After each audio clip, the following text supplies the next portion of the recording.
यदि कोई पुलिस वाला किसी केस में व्हाट्सएप या ईमेल के जरिए नोटिस देकर आपको थाने बुलाता है तो आपको क्या करना चाहिए?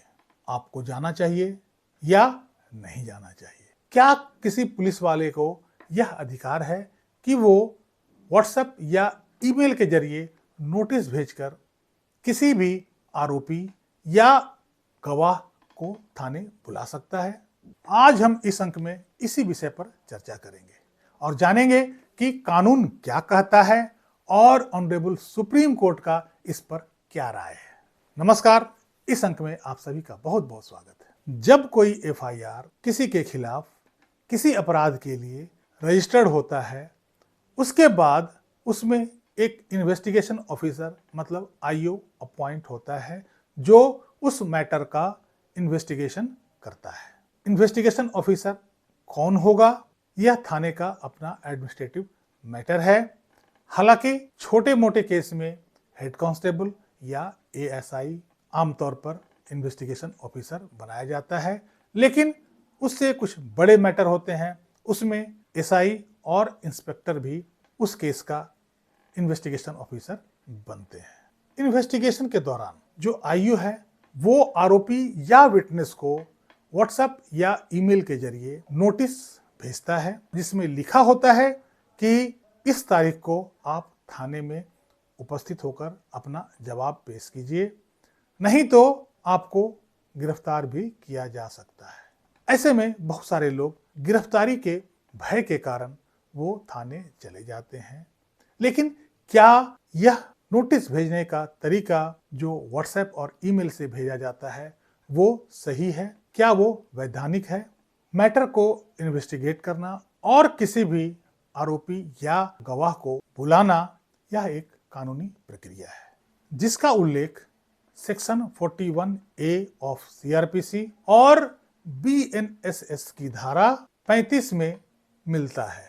इसके अनुसार यदि किसी अपराध की सूचना मिलती है जिसमें 7 साल से कम की सजा का प्रावधान है, ऐसे में पुलिस वालों को उस व्यक्ति की गिरफ्तारी से बचना चाहिए। उसे गिरफ्तार नहीं करना चाहिए, बल्कि उनको सूचना देकर, नोटिस देकर थाने बुलवाएं और मैटर को इन्वेस्टिगेट करें।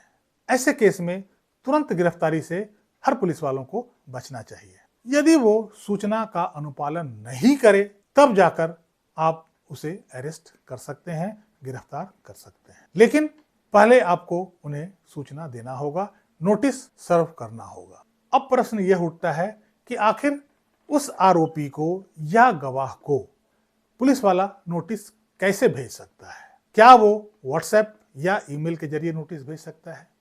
लेकिन ऑनरेबल सुप्रीम कोर्ट ने पुलिस द्वारा ईमेल और व्हाट्सएप के जरिए भेजे जाने वाले नोटिस को असंवैधानिक करार कर दिया है।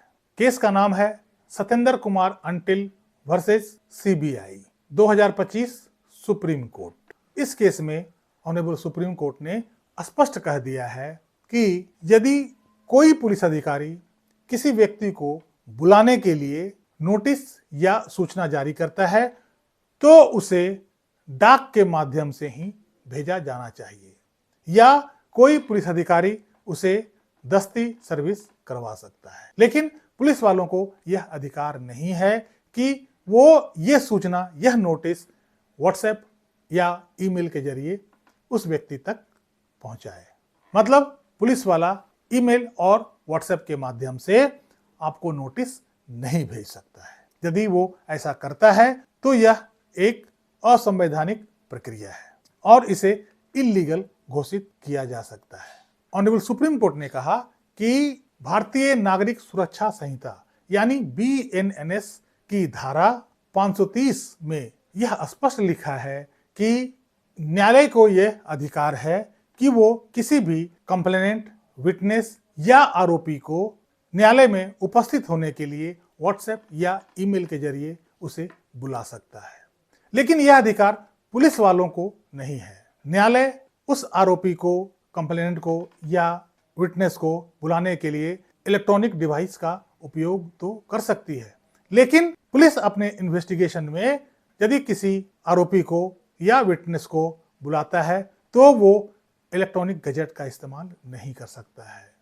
मतलब वो व्हाट्सएप और ईमेल के थ्रू किसी भी आरोपी और विटनेस को नोटिस नहीं भेज सकता है और न ही इस माध्यम से वो उसे बुला सकता है।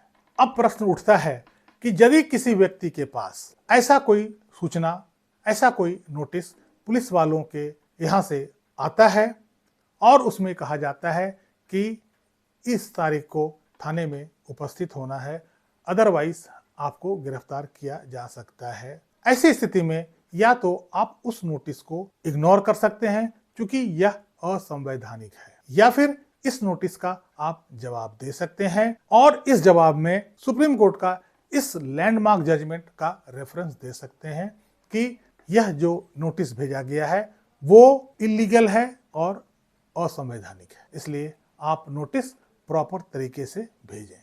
कैसी लगी जानकारी कमेंट करके जरूर बताइएगा। वीडियो को लाइक कीजिएगा, चैनल को सब्सक्राइब कीजिएगा। इस अंक में यहीं तक, मिलते हैं अगले अंक में। तब तक के लिए जय हिंद, वंदे मातरम।